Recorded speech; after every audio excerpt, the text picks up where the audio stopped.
NATO கூட்டமைப்பில் இருக்க நாடுகளோட ஃபாரின் மினிஸ்டர்ஸ் மீட்டிங்ன்றது பராகுவேல இப்போ நடக்க போகுது.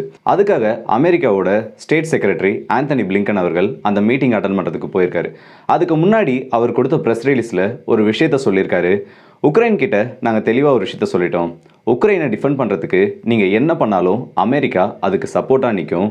அமெரிக்கா ஆயுதங்களை இல்லை வெஸ்டர்ன் கண்ட்ரிஸோட ஆயுதங்களை பயன்படுத்தணுமா வேண்டாமான்ற முடிவை நீங்கள் தான் எடுக்கணும்னு சொல்லிட்டு அந்த முடிவை நாங்கள் உக்ரைன் கிட்டே விட்டுருக்கோம்னு சொல்லிட்டு ஒரு புது தகவலை கொடுத்துருக்காரு. அப்படின்னா ரஷ்யாவுக்குள்ள கூடிய சீக்கிரத்தில் உக்ரைனோட தாக்குதல் நடக்க போகுதா?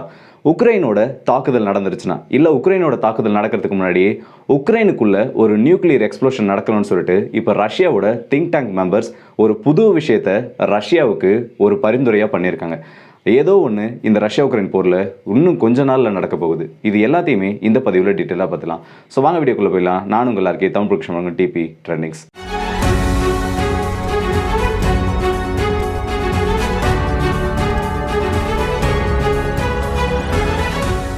முதல் விஷயமா ஐநா சபை யூஎன்ல late Iranian president Ebrahim Raisi அவர்களுக்காக ஒரு ட்ரிபியூட் பண்ணுறதுக்கான மீட்டிங்ன்றது தொடங்கப்படும் சொல்லிட்டு ஒரு அறிவிப்பானது கொடுக்கப்பட்டுச்சு.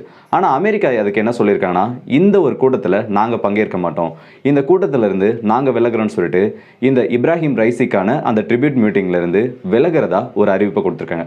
அடுத்ததா ஈரானோட சுப்ரீம் லீடர் அயத்துல்லா கமேனி அவர்கள் இன்னைக்கு ஒரு லெட்டரை வெளியிட்டிருக்காரு. அந்த லெட்டரில் பாலஸ்தீனுக்கு ஆதரவாகவும் காசாவுக்கு ஆதரவாகவும் வெளிநாடுகளில் போராடுற மாணவர்களுக்கு ஒரு பெரிய வாழ்த்தை தெரிவிச்சிருக்காரு. அது மட்டும் இல்லாமல் நீங்கள் நினச்சிங்கன்னா இந்த யுத்தத்தை எப்படி வேணால் மாற்றலாம்னு சொல்லிட்டு இன்னும் பல மாணவர்கள் இப்படிப்பட்ட போராட்டங்களில் பங்கேற்கணும்னு சொல்லிட்டு ஒரு பெரிய அழைப்பை கொடுத்துருக்காரு. நார்த் கொரியாவோட அதிபர் கிம் ஜாங் உன் சவுத் கொரியாவுக்கு ஒரு நியூக்ளியர் த்ரெட்டை இப்போ திரும்பவும் கொடுத்துருக்காரு. நேற்று நார்த் கொரியா லான்ச் பண்ண ஒரு ஸ்பை சேட்டிலைட்ன்றது அதோட லான்ச்ன்றது சக்ஸஸ்ஃபுல்லாக முடியல. இந்த டைமில் அந்த ராக்கெட்டை லான்ச் பண்ணுறப்போ ஜப்பானும் சவுத் கொரியாவும் என்ன பண்ணிட்டாங்கன்னா, இதை வந்து ஒரு மிசைலை தான், ஒரு பலிஸ்டிக் மிசைலை தான் north Korea south Korea and ஜப்பானுக்கு எதிராக ஏவுறாங்கன்னு சொல்லிட்டு ஒரு பெரிய வார்னிங்கை இந்த ரெண்டு நாட்டு மக்களும் கொடுத்ததோடு மட்டும் இல்லாமல் இன்டர்நேஷனலி இதை ஒரு பெரிய பிரச்சனையாக மாற்றிட்டாங்க. ஆனால் இந்த சேட்டிலைட் லான்ச் ஆனது ஃபெயில் ஆனதுக்கு அப்புறமா நார்த் கொரியாவோட அதிபர் ஒரு விஷயத்த சொல்லியிருக்காரு. தேவையில்லாமல் எங்களோட உள்நாட்டு விவகாரத்தில் பல நாடுகள் மூக்க நுழைச்சிட்டு இருக்காங்க, இது அவங்களுக்கு எங்களோட ஒரு நியூக்ளியர் ரெஸ்பான்ஸாக கூட மாறும், ஸோ அவங்களோட வேலையை பாருங்கன்னு சொல்லிட்டு இந்த ரெண்டு நாடுகளுக்கும் சேர்த்து ஒரே பதிலை கொடுத்துருக்காரு. அடுத்ததா ஐடிஎஃபோட ஸ்போக்ஸ் பர்சன் டேனியல் ஹகரி ஒரு விஷயத்த சொல்லியிருக்காரு. ரஃபாக்குள்ள இஸ்ரேலோட ஹாஸ்டேஜஸ் எண்ணிக்கை ரொம்பவே அதிகமாக இருக்குது. இந்த ஹாஸ்டேஜஸை மீட்கிறதுக்காக தான் எங்களோட தாக்குதலானது இப்போ ரஃபா பகுதியில் இருக்குது. இவங்க எல்லாரையும் இஸ்ரேலோட ஹாஸ்டேஜஸை மீட்கிற வரைக்கும் நாங்கள் ஓய மாட்டோம். கண்டிப்பாக ஹமாஸ் இது எல்லாத்துக்கும் பதில் சொல்லி ஆகணும். 75% வரைக்கும் ரஃபாவோட பகுதிகள் இப்போ எங்களோட கட்டுப்பாடு கீழே வந்துருச்சு. மிச்சம் இருக்க 25% பகுதியை நாங்கள் பிடிச்சிட்டோன்னா இந்த ஹாஸ்டேஜஸை நாங்கள் மீட்டுருவோம்னு சொல்லிட்டு ஒரு அறிவிப்பை கொடுத்துருக்காரு. ஆனால் இவங்க இந்த 25% பிடிச்சிட்டாங்கன்னா இந்த ஹாஸ்டேஜஸை உயிரோடு மீட்பாங்களா, இல்லை ஹமாஸ் அதுக்குள்ளே அந்த ஹாஸ்டேஜஸை வச்சு இந்த ஹாஸ்டேஜஸ் டீலுக்கு வருவாங்களான்னு சொல்லிட்டு ஒரு பெரிய கேள்விக்குறியாக தான் இந்த விஷயமானது இன்னும் போயிட்டுருக்கு. இதுக்கு நடுவில் இந்த ரஃபாவுக்கு சப்போர்ட் கொடுக்குற விதமாக நிறைய பேர் இப்போ பாலஸ்தீனுக்கு சப்போர்ட் பண்ண ஆரம்பிச்சிருக்காங்க. அடுத்ததா ரஷ்யாவோட திங்க் டேங்க் மெம்பர்ஸ் தான்.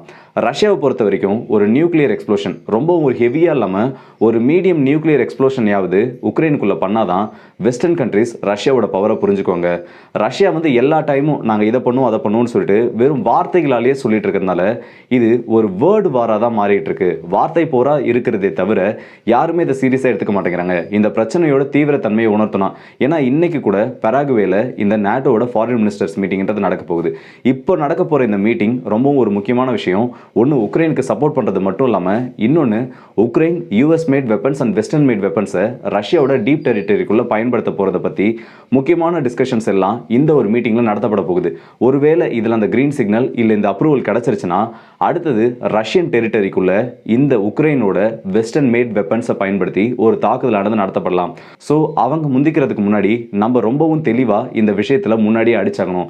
ஏன்னா ரஷ்யாக்குள்ளே ஒரு தாக்குதல் நடத்திட்டாங்கன்னா உக்ரைனுக்கு அது ஒரு பெரிய மாரல் சப்போர்ட். அவங்களோட சோல்ஜர்ஸ்க்கு எல்லாம் அது அவங்களோட மாரல் சப்போர்ட்டை பல மடங்கு ஏற்றி விட்டுரும்.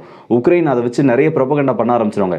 இந்த அளவுக்கு நம்ம இடம் கொடுக்கக்கூடாது, உக்ரைனை நம்ம கூடிய சீக்கிரத்தில் அடிப்பணியை வைக்கணும்னு சொல்லிட்டு ஒரு முக்கியமான ஸ்டேட்மெண்ட்டை கொடுத்துருக்காங்க. அது மட்டும் இல்லாமல் புதினும் நேற்று ஒரு விஷயத்த சொல்லியிருந்தாரு.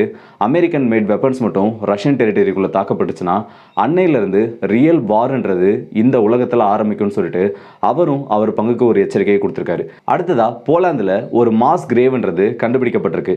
2ஆம் இரண்டாம் உலகப் போர் சமயத்தில் நாசி வீரர்களால் கொல்லப்பட்ட 100க்கும் அதிகமான நபர்கள் இந்த ஒரே இடத்துல புதைக்கப்பட்டிருக்காங்க. போலந்தை பொறுத்த வரைக்கும் சமீபத்தில் கண்டுபிடிக்கப்பட்ட 3வது மாஸ் கிரேவா இது இருக்கு. நாசி ஜெர்மனி வீரர்கள் எந்த அளவுக்கு கொடுமைகளை இந்த ஐரோப்பிய கண்டத்தில் பண்ணாங்கன்றதுக்கு இன்னமும் கண் முன்னாடி நிற்கக்கூடிய ஒரு உதாரணமா இது இருந்துட்டு இருக்கு. அடுத்ததான் நம்ம பார்க்க போற விஷயம் யுஎஸோட எமன் ஆப்ரம்ஸ் பற்றி தான். உக்ரைனோட ஃப்ரண்ட்லைன் கமாண்டர்ஸ் நிறைய பேர் இப்போ என்ன சொல்றாங்கன்னா, உக்ரைனால எஃபிஷியண்டாக இந்த M1 ஆப்ரம்ஸ் டேங்கை பயன்படுத்தவே முடியல. இந்த டேங்குகளில் பல தொழில்நுட்ப கோளாறுகள் இருக்குது. எங்களுக்கு கொடுக்கப்பட்ட டேங்க்ஸ் எல்லாமே நாங்கள் எதிர்பார்த்ததில் 30% கூட பூர்த்தி செய்யலை. நார்மலான ஒரு ட்ரோன் அட்டாக்குக்கே இந்த டேங்க் ஆனது இரையாகிடுது. அது மட்டும் இல்லாமல் இந்த டேங்க் வந்து ஓவர் ஹீட் ஆகுது. இப்படி ஓவர் ஹீட் ஆகுறதுனால இதுக்குள்ளே இருக்க எலக்ட்ரானிக் காம்பனன்ட்ஸ் அடிக்கடி ஃபெயில் ஆகுது. எங்களால் ப்ராப்பராக இதை பயன்படுத்தி ஒரு தாக்குதலை கூட பண்ண முடியலன்னு சொல்லியிருக்காங்க. M1 ஆப்ரம்ஸை பொறுத்த வரைக்கும் என்னதான் அமெரிக்காவுக்கு அது ரொம்பவே ஒரு முக்கியமான டேங்க், அமெரிக்காவோட ஒரு முக்கியமான மெயின் பேட்டல் டேங்காக இருந்தாலும் உக்ரைனில் எதிர்பார்த்த அளவு அந்த டேங்க் ஆனது வேலை செய்யலை. உக்ரைனுக்கு ஒரு பெரிய சப்போர்ட்டாக மாறும்னு நினச்ச அந்த டேங்க் உக்ரைனுக்கு ஒரு பெரிய தலைச்சுமையாக தான் மாறுச்சு. ரஷ்யாவோட ட்ரோன்களாலையும் ரஷ்யாவோட டேங்க்ஸாலையும் இந்த M1 ஆப்ரம்ஸ் டேங்க்ன்றது தேடி தேடி வேட்டையாடப்பட்டுச்சு. ஃப்ரண்ட் லைன்ல இருந்தே பின்னோக்கி கொண்டு போகிற அளவுக்கு உக்ரைனுக்கு ஒரு பெரிய அடியை கொடுத்துச்சு. அடுத்ததா ஹவுதிஸ் கிட்ட இருந்து ஒரு அறிவிப்பானது வந்திருக்கு. அடுத்த MQ-9 ரீப்பர் ட்ரோனை நாங்கள் சுட்டு வீழ்த்தினோம்னு சொல்லிட்டு இது வரைக்கும் 7 ட்ரோன்ஸை இவங்க அஃபிஷியலாக சுட்டு வீழ்த்திருக்காங்க. இன்னும் ஒரு சில சோர்சஸ் ஹவுதி சோர்சஸை பார்த்தோன்னா இது நாங்கள் சுட்டு வீழ்த்தின 10வது ட்ரோன்னு சொல்லியிருக்காங்க. அப்படி இந்த கணக்கு எடுத்து பார்த்தோன்னா இந்த 7 ட்ரோன் எடுத்து பார்த்தோன்னாலே பல மில்லியன் டாலர்ஸ் ஆனது இந்த யூஎஸ்க்கு இந்த ஹவுதிஸால இழப்பை ஏற்படுத்தப்பட்டிருக்கு. இப்போ ஈரானோட ஸ்டேட் மீடியா ஒரு புது தகவலை சொல்லியிருக்காங்க. நாங்கள் புது வகையான பாலிஸ்டிக் மிசைல்ஸை இந்த ஹவுதி கொடுக்க போகிறோம். இந்த பாலிஸ்டிக் மிசைல்ஸை பொறுத்த வரைக்கும் அதை கடல்ல இருந்து ஏவ முடியும், லேண்ட்ல இருந்து ஏவ முடியும். இந்த கடல்ல இருந்து ஏவுறதுனால ஹவுதிஸ்க்கு இன்னமும் ஒரு பெரிய அட்வான்டேஜ் கொடுக்கும் அமெரிக்க படைகளுக்கு எதிரான்னு சொல்லிட்டு ஒரு புது தகவலை சொல்லியிருக்காங்க. சமீப நாட்களாக ஹவுதிஸால எந்த ஒரு பெரிய தாக்குதலும் இந்த செங்கடல் பகுதியில் நடத்தப்படல. இந்த ஈரானோட பிரசிடென்டோட மறைவுக்கு அப்புறமா ஹவுதிஸ் கொஞ்சம் அடக்கி வசிச்சுட்டு இருக்காங்க. இப்போ இந்த புது பாலிஸ்டிக் மிசைல்ஸோட பேட்ச் அவங்களுக்கு போய் ரிசீவ் ஆச்சுன்னா அடுத்த கட்டமாக அவங்களோட ஆட்டம் இருக்குன்னு சொல்லிட்டு எதிர்பார்க்கப்படுது. ஸோ இந்த வீடியோட எதுக்கு வந்துட்டோம். இந்த வீடியோ பற்றி உங்களோட கருத்துக்களை கமெண்ட் செக்ஷனில் சொல்லுங்கள். குறிப்பாக நேட்டோட ஃபாரின் மினிஸ்டர்ஸ் மீட் நடந்துட்டு இருக்கு.